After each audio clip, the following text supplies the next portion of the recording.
Cristiano Ronaldo's 6 most petulant tantrums after Man United incident at Brentford. Cristiano Ronaldo has regularly been praised for his professionalism, especially since returning to Manchester United, but the forward's strop during the win at Brentford demonstrated he can sometimes let the mask slip. The veteran was spotted throwing a strop on the bench after being substituted during the 3-1 victory, his first game back after missing the draw at Aston Villa through injury. Ralf Rangnick's team still won the game, with their third goal coming from substitute Marcus Rashford after Ronaldo's withdrawal. It is far from the first time Ronaldo has thrown his toys out of the pram after a frustrating moment, and Mirror Football has looked at a few other examples, some of which show the team's result has occasionally been secondary to his personal frustrations. Should Cristiano Ronaldo start on Saturday? Have your say in the comments section. Ronaldo ended his first Manchester United spell with a league title and a run to the Champions League final, but it didn't all go swimmingly. During the run-in, the Portugal international put United ahead in the Manchester derby, but was withdrawn before the hour mark, with Sir Alex Ferguson's team 2 ahead of their neighbours. He responded by throwing his tracksuit top onto the ground, his own way of showing his irritation with the decision, before eventually taking his spot on the sidelines.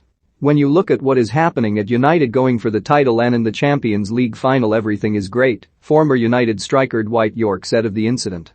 Then you get someone behaving like that. To throw away his tracksuit top and huff and puff is uncalled for and out of order, there is no need.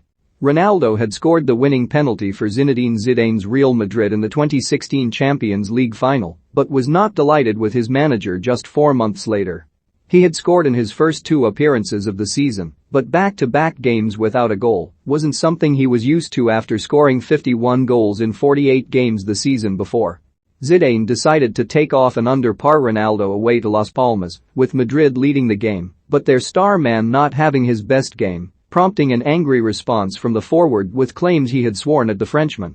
The manager attempted to play down the situation, however, saying, "He always wants to be on the pitch. We have to take him out sometimes, and we did today. It does not change anything. We are playing on Tuesday and Cristiano must rest too sometimes. It was just for that." Sure enough, Ronaldo found the net in the next game, opening the scoring away to Borussia Dortmund in the Champions League, and Zidane made sure to keep him on the pitch for the full 90.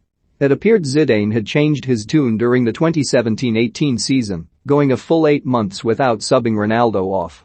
All runs come to an end, though, and in this case the game in question came away to Levante in February 2018. And again Real Madrid were made to pay.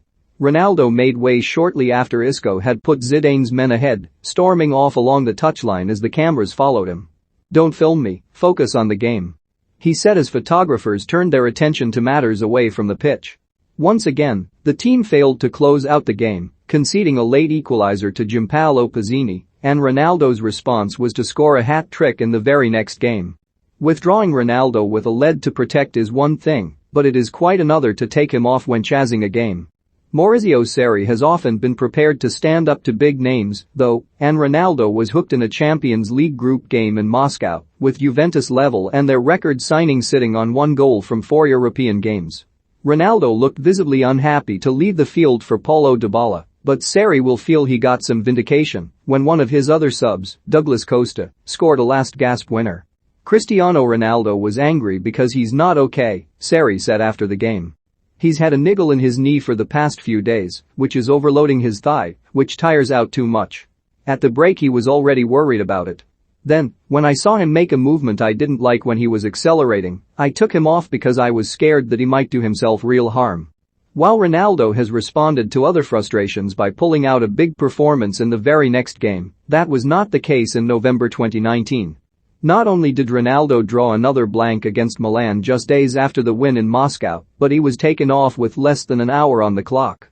He was spotted going straight down the tunnel after being withdrawn for Paulo Dybala against Milan, and reports at the time suggested he left the Allianz Stadium early. Disrespectful to his teammates? "Like I said, I don't know," Sarri said, adding if it's true that he left before the end it is a problem to be resolved with his teammates.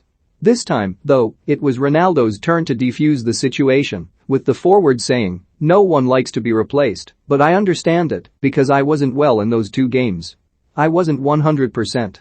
Sarri isn't the only Juve manager to incur the wrath of Ronaldo, and even a club legend like Andrea Pirlo wasn't safe. Ronaldo had scored both goals to give the team from Turin a half-time lead against Inter in the Coppa Italia semi-final, and everyone knows how much he loves scoring hat-tricks. The chance of a third wasn't enough for Pirlo to keep him on, though, with the manager introducing Alvaro Morata for the final 13 minutes. When Ronaldo saw his number come up, he did a poor job hiding his emotions before leaving the field. Pirlo felt compelled to deny the presence of a clause in Ronaldo's contract regarding substitutions when explaining his decision after the victory. "I said to him that he had to rest, we have an important match on Saturday," the Italian explained. He has played many consecutive games, every now and then a little rest is good for him.